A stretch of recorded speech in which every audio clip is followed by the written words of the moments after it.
Have you ever sent a text in anger, only to regret it moments later? Or snapped at someone you care about, wishing instantly you could take back those words? In our hyper-connected world of instant notifications, heated social media debates, and constant pressure, the ability to pause before reacting might be our most valuable skill. I'm your host from Audiobooks Library, and welcome to The Power of Not Reacting, Mastering Emotional Control. Over the next 60 minutes, we'll explore how that small space between stimulus and response contains your greatest power. This isn't about suppressing your emotions or becoming emotionally detached, it's about developing the mental strength to choose your responses deliberately. By mastering this crucial skill, you'll transform your relationships, reduce your stress levels, and reclaim control over your emotional life. You'll learn practical strategies to convert knee-jerk reactions into thoughtful responses, turning potential conflicts into opportunities for connection and growth. Let's begin our journey into emotional mastery. Chapter 1: The Reactive Trap. When your partner makes that comment that instantly triggers you, or your boss sends that passive-aggressive email, what happens in your body and brain? A cascade of neurochemicals floods your system within milliseconds. Your heart rate increases, muscles tense, and blood flows away from your rational brain toward your extremities, all preparing you for a threat response that evolved to face predators, not office politics. This reactive pattern served our ancestors well when facing physical dangers, but in modern contexts, it typically creates more problems than it solves. The costs are substantial: damaged relationships from words spoken in anger, missed opportunities due to impulsive decisions, and the constant stress of emotional volatility. Perhaps most significantly, reactivity surrenders your power to external circumstances. You essentially hand control of your emotional state to others. Your brain's threat detection system, centered in the amygdala, operates at lightning speed, often before your conscious mind even registers what's happening. This explains why you might find yourself reacting before you've had time to think. But understanding this neurological process provides the first step toward interrupting it. Notice your physical warning signs: shallow breathing, muscle tension, flushed face as early alert systems. Pay attention to your emotional triggers, those consistent hot buttons that reliably provoke reactions. And remember that while reactivity might feel momentarily satisfying, it almost always works against your long-term interests and deepest values. Chapter 2: The Observer's Advantage. Imagine watching two strangers argue from across a park. You notice their emotions, gestures, and expressions, but you're not emotionally entangled in their conflict. This emotional distance gives you perspective and clarity. What if you could create that same observational distance from your own emotions? Creating space between yourself and your reactions represents the first crucial step toward emotional mastery. This observer stance allows you to experience emotions without being consumed by them. Neuroscience confirms that when you mentally step back to observe your emotions, different brain networks activate, reducing emotional intensity while maintaining awareness. Developing this skill begins with language. Notice the difference between "I am angry" and "I notice I'm feeling anger right now." The first statement identifies you with the emotion, while the second creates separation between your awareness and the emotional experience. Practice this linguistic shift during minor irritations before applying it to more emotionally charged situations. Another powerful technique involves visualizing your emotions as passing weatherstorm clouds moving across the sky of your awareness. They're present but not permanent, observable without being overwhelming. The observer stance doesn't mean becoming emotionally detached, rather, it creates the space needed for emotional intelligence to flourish. Chapter 3: The Pause Principle. Viktor Frankl, who survived Nazi concentration camps, wrote that, between stimulus and response, there is a space. In that space is our power to choose our response. This pause, this momentary gap between trigger and action, holds transformative potential. Physiologically, even a 6-second pause allows your prefrontal cortex to re-engage after being temporarily sidelined by emotional reactivity. This brief window creates the opportunity for choice rather than automatic reaction. Studies of highly effective leaders consistently show they possess this ability to pause before responding, especially under pressure. Implementing the pause principle starts with recognition. Notice the physical sensations that precede reactivity: tightness in your chest, flush of heat, quickened breath. These are your cues to pause. When triggered, try counting silently to 10 while taking a deep breath. In conversations, explicitly state, "Let me think about that for a moment," giving yourself permission to respond thoughtfully.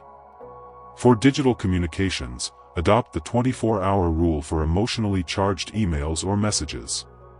Draft them, save them, but don't send until you've had time to reconsider with a calmer mind. With practice, the pause becomes more accessible even in challenging situations, creating space for responses aligned with your values rather than dictated by momentary emotions. Chapter 4: Emotional Recognition. How precisely can you identify your emotions? Many people operate with limited emotional vocabulary, describing complex emotional states simply as good, bad, or fine. But research shows that emotional granularity, the ability to precisely identify and label emotions, directly correlates with emotional regulation capacity. The simple act of naming emotions reduces their intensity. When you label an emotion accurately, you activate your prefrontal cortex while dampening amygdala activity. This "name it to tame it" effect works because language processing engages different brain regions than emotional reactivity, creating natural separation. Start expanding your emotional vocabulary beyond basic terms. Instead of just "angry," are you frustrated, indignant, irritated, or exasperated? Each specific label creates greater precision in understanding your emotional landscape. Pay attention to mixed emotions too. We rarely feel just one thing at a time. Practice emotional recognition throughout your day, checking in periodically with questions like, "What am I feeling right now?" and "Where do I feel this in my body?" Notice your emotional patterns. Certain triggers consistently provoke specific emotional responses. These patterns often reveal underlying beliefs and values worth exploring further. Chapter 5: The Physical Foundation.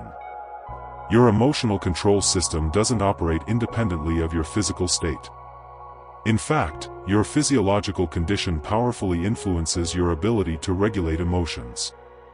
Consider how differently you respond to challenges after a good night's sleep versus when exhausted. This isn't coincidental, it's biochemical. Sleep deprivation directly impairs prefrontal cortex function, making emotional regulation significantly harder. One study found that just one night of poor sleep reduced emotional control by up to 60%. Similarly, nutrition plays a crucial role through the gut-brain connection. Blood sugar fluctuations directly impact emotional stability, with simple carbohydrates creating energy spikes followed by crashes that increase irritability. Strategic breathing offers perhaps the fastest way to shift physiological state during emotional activation. The 4-7-8 technique: inhale for 4 counts, hold for 7, exhale for 8 activates the parasympathetic nervous system, counteracting stress responses. Regular exercise builds emotional resilience through stress hormone regulation and improved sleep quality. These physical practices create the foundation upon which all other emotional regulation strategies rest. Without this base, even the most sophisticated psychological techniques will struggle against the biochemical tide. Prioritize sleep, nutrition, breathing practices, and movement as fundamental components of your emotional mastery toolkit. Chapter 6: The Anticipation Strategy. Elite athletes mentally rehearse competitions before they occur, visualizing successful performances and potential challenges. This same mental preparation applies to emotional challenges. By anticipating situations likely to trigger reactivity, you can develop response plans rather than reacting unconsciously. Think of this as emotional fire drills, preparing contingencies before emergencies arise. First, identify your personal emotional hot buttons through reflection. Perhaps certain criticism types, specific relationship dynamics, or particular work scenarios consistently trigger reactivity. For each identified trigger, create an if-then implementation plan, if my colleague dismisses my idea in the meeting, then I'll take a deep breath and ask a clarifying question rather than becoming defensive. Pre-framing mentally setting expectations further reduces reactive potential. Before entering challenging situations, consciously set your intention. My goal in this conversation is to understand their perspective, not to prove I'm right. Research shows these implementation intentions significantly increase the likelihood of responding effectively under pressure. The anticipation strategy includes environmental design, structuring your surroundings to minimize unnecessary triggers. This might mean having difficult conversations when well-rested rather than at day's end, temporarily muting polarizing social media contacts, or ensuring you're not hungry before entering challenging situations. Chapter 7: Mindfulness as Mastery. Mindfulness, present moment awareness without judgment, creates the fundamental capacity for non-reactivity. Research demonstrates that regular mindfulness practice physically reshapes brain regions associated with attention and emotional regulation.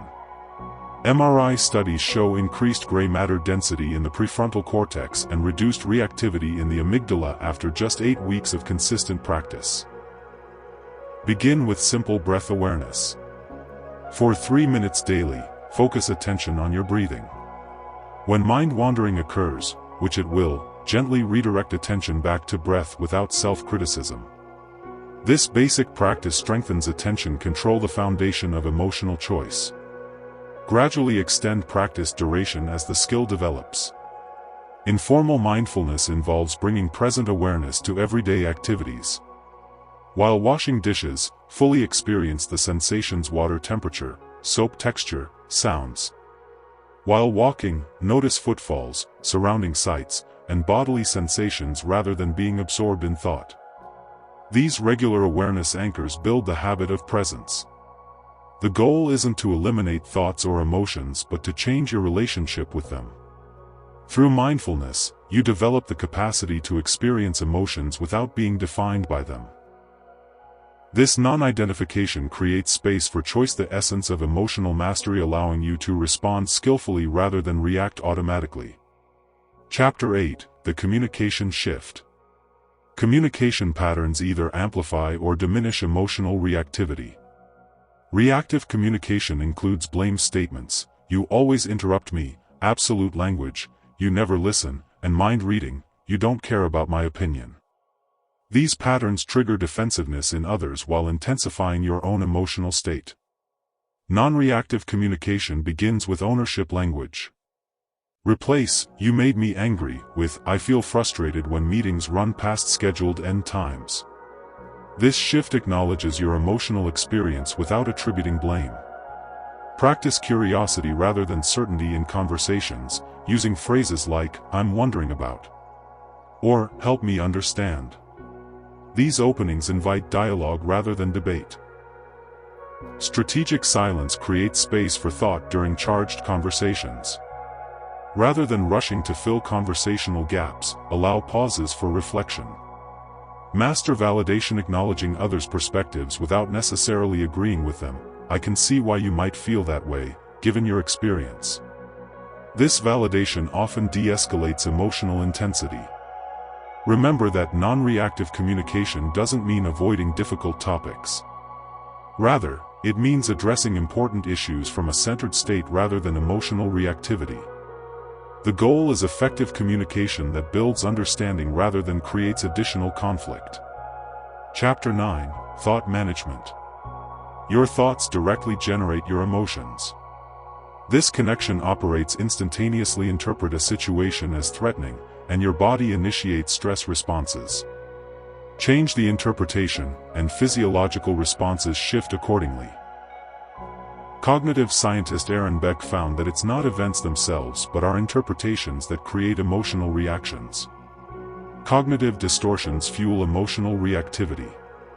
Catastrophizing magnifies problems. "This mistake will ruin everything." Mind reading assumes negative intentions. "She's deliberately trying to undermine me," and overgeneralization applies single instances across contexts. "I always mess up important presentations." Spotting these distortion patterns creates choice points for reinterpretation. Practice reframing rather than positive thinking. Reframing acknowledges reality while adjusting perspective. Instead of, "This traffic is ruining my day," try, "This delay gives me unexpected time to listen to my audiobook." Reframing isn't denying problems but finding constructive perspectives within challenging situations. Question thoughts that generate strong emotional reactions. Is this absolutely true? What evidence contradicts this interpretation? How would I view this situation if it happened to someone else? These questions create cognitive flexibility, allowing multiple perspectives rather than rigid interpretations that fuel reactivity. Chapter 10: Strategic Acceptance. Resistance to unpleasant realities intensifies suffering. When you mentally argue with unchangeable situations, a flight delay, a client's decision, a colleague's personality, you generate unnecessary emotional turbulence.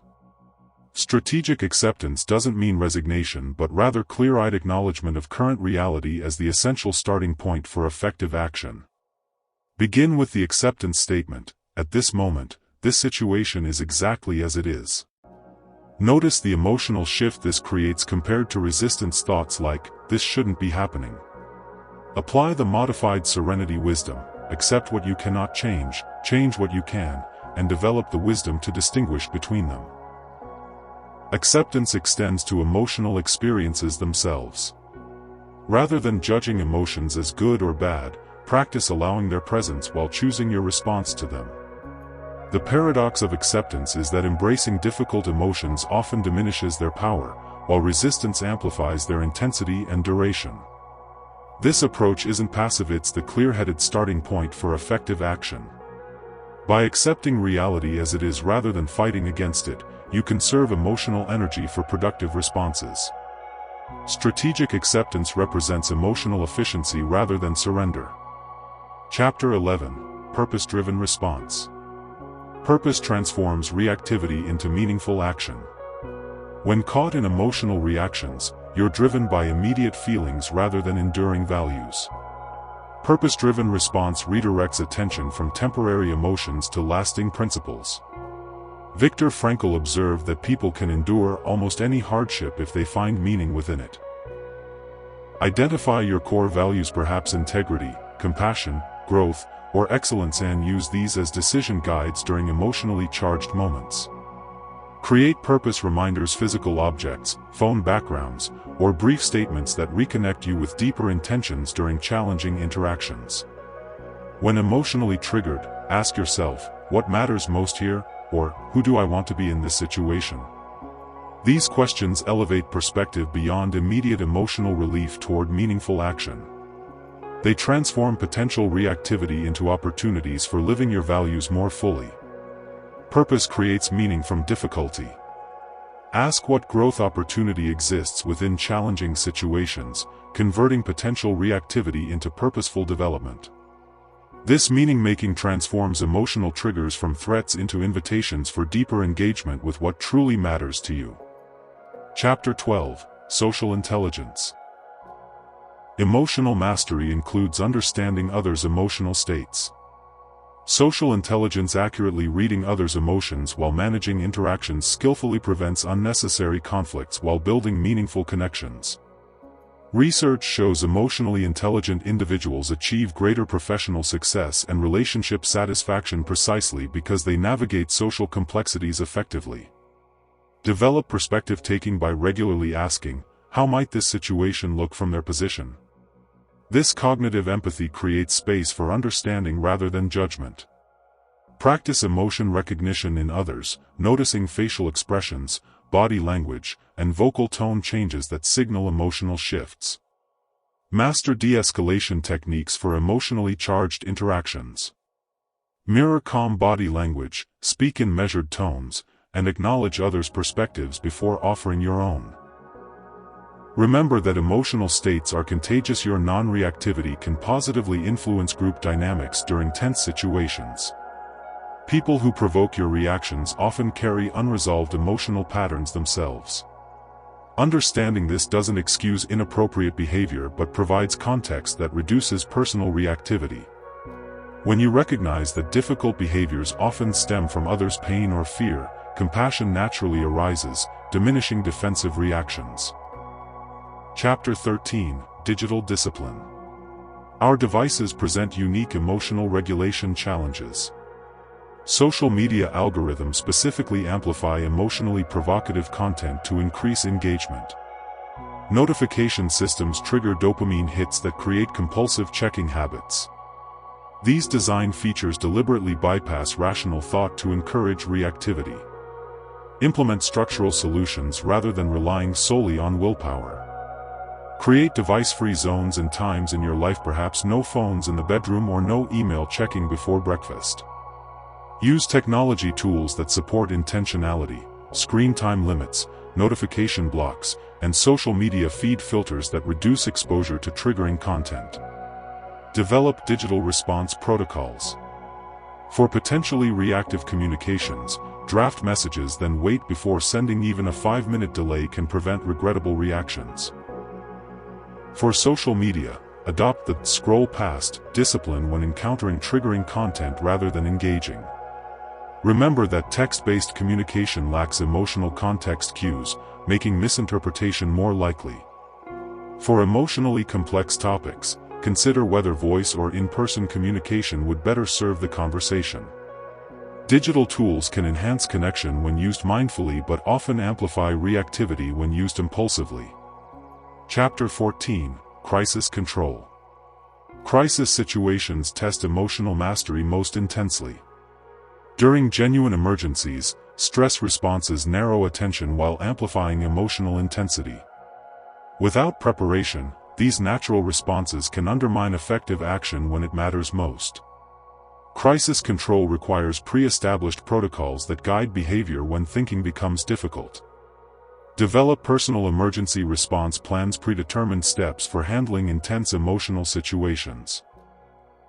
These might include removing yourself from escalating arguments, calling a designated support person, or implementing specific breathing techniques. Having these plans established before crisis moments provides structure when emotions threaten to overwhelm.